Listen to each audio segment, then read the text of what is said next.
Haleluya, puji nama Tuhan, sidang jemaat Tuhan yang diberkati oleh Tuhan Yesus Kristus. Puji Tuhan, bertemu lagi kita semua dalam program GPDI VMM Menyapa.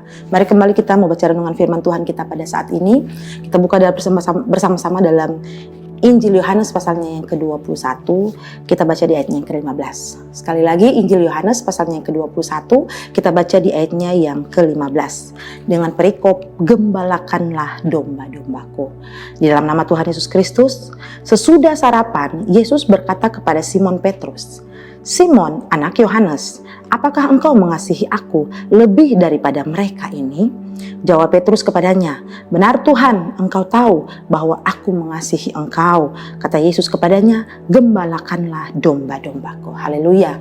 Saudara yang diberkati oleh Tuhan Yesus Kristus, pertemuan ini antara Yesus dan Petrus adalah perdana setelah Yesus ditangkap, mati dan bangkit pada hari yang ketiga, saudara-saudara. Dan perlu kita ketahui bersama-sama bahwa Petrus pernah dan sempat menyangkal Yesus 3 kali ya. Kita tahu bersama-sama kisah ini. Petrus menyangkal Yesus 3 kali. Menyangkal berarti tidak mengakui Yesus ya, di hadapan orang-orang yang ada pada saat itu. Nah, setelah dari kejadian ini, Petrus menyadari bahwa dia sudah menyangkal Yesus 3 kali. Dan setelah dari kejadian ini, saudara-saudara, ini adalah pertama kali atau perdana Yesus dan Petrus bertemu, bertatap muka, bercakap-cakap ya saudara-saudara. Dan kita tahu bersama-sama tentunya ada rasa bersalah dalam kehidupan Petrus, dalam diri Petrus.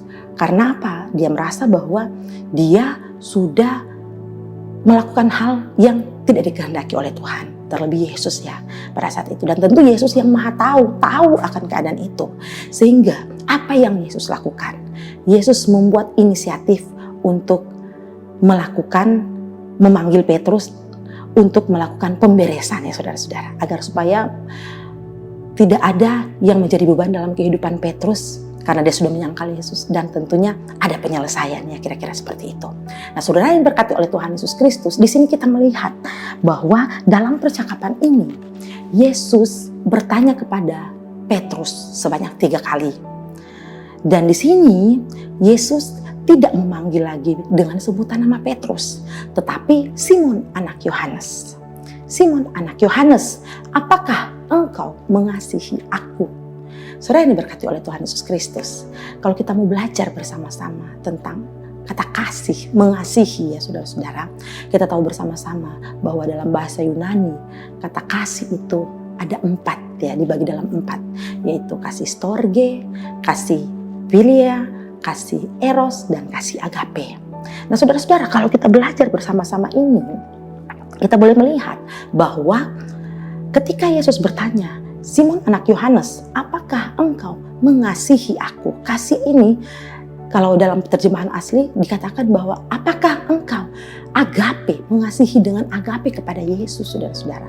Kita tahu bersama-sama kasih agape adalah kasih yang murni, kasih yang rela berkorban, saudara-saudara, kasih yang tidak memandang muka. Nah, kita melihat ini yang Yesus tanyakan kepada Petrus. Dan apa yang Petrus katakan? "Ya Yesus, engkau mengetahui bahwa aku mengasihi engkau." Tetapi kata kasih yang diberikan, yang dilontarkan oleh Petrus ini adalah philia. Kita tahu bersama-sama kasih philia adalah kasih antara persahabatan. Kasih teman ya saudara-saudara, antar persahabatan. Jadi kita melihat selanjutnya Yesus bertanya lagi, "Simon anak Yohanes, apakah engkau agape kepadaku?" Tetapi lagi-lagi Petrus menjawab, "Ya Yesus, engkau mengetahui bahwa aku philia kepadamu." Petrus tidak sanggup untuk mengasihi Yesus dengan agape. Dia menyadari bahwa dia tidak sanggup. Saudara-saudara, dia sendiri sudah menyangkal Yesus. Bahkan ketiga kali Yesus pun bertanya demikian dengan pertanyaan yang sama.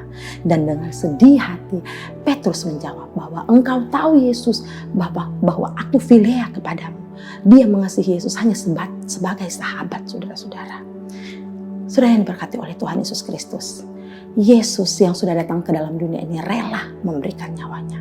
Namun terkadang juga dalam kehidupan kita, terkadang kita walaupun bukan dalam penyangkalan yang terang benderang seperti yang dilakukan oleh Petrus, tetapi terkadang kita melakukan dengan cara apa? Kita tidak datang mencari Tuhan, Kita tidak, seolah-olah kita yang harusnya kita datang beribadah, berdoa, kita mengabaikan semuanya itu, saudara-saudara. Nah, saudara-saudara yang berkati oleh Tuhan Yesus Kristus, mari kita mau belajar kepada Petrus. Yesus mempertanyakan ini kepada Petrus sampai 3 kali.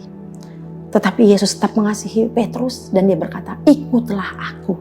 Belajarlah kepada Yesus tentang kasih yang sesungguhnya, yaitu kasih agape itu. Nah, saudara-saudara, saya ingin juga mengajak kepada kita semua saat ini. Kita mau belajar bersama-sama dari Yesus yang mau bertindak terlebih dahulu memanggil Petrus. Walaupun yang bersalah di sini adalah Petrus, tetapi Yesus bertindak untuk menunjukkan kepada Petrus bahwa Yesus mengasihi dengan tulus. Yesus mengasihi dengan kasih yang murni, kasih yang rela berkorban, saudara-saudara. Walaupun Petrus tidak sanggup melakukan itu, Petrus tidak bisa membuktikan itu karena dia merasa bahwa dia tidak sanggup. Tetapi Yesus mengajarkan Petrus untuk ikut Yesus, belajar lagi dari Yesus. Sehingga oleh kekuatan kuasa Roh Kudus di kamar loteng Yerusalem, Petrus diubahkan. Petrus menjadi pribadi yang baru dan dia bisa melakukan banyak hal dalam baptisan Roh Kudus. Mari juga saudara-saudara, saya ingin mengajak kepada kita semua untuk mencari Roh Kudus agar supaya kita kuat dan siap untuk menjalani kehidupan kita. Di tengah-tengah dunia yang jahat ini, kita yakin dan percaya bahwa bersama-sama dengan Tuhan, kita akan dapat melakukan perkara-perkara yang gagah perkasa. Haleluya, puji nama Tuhan. Demikianlah dengan firman Tuhan kita saat ini. Mari kita berdoa. Terima kasih ya Tuhan buat firman-Mu yang kembali kami dengar bersama-sama. Ajar terus kami untuk selalu mengasihi Engkau dengan tulus, dengan kasih yang murni ya Tuhan. Dan biarlah kami boleh melakukan hal-hal yang berkenan di hadapan-Mu sesuai dengan kehendak-Mu. Mau bawa terus seluruh sidang jemaat Tuhan GPDI Film Mas dimanapun berada ya Tuhan. Yang lemah Tuhan Engkau kuatkan, yang sakit Tuhan Engkau sembuhkan di dalam nama Yesus. Terima kasih ya Tuhan, terima kasih. Kami mengucap syukur selesai dalam renungan firman Tuhan kami saat ini. Dalam nama Tuhan Yesus Kristus, haleluya, puji Tuhan. Amin. Tuhan Yesus memberkati.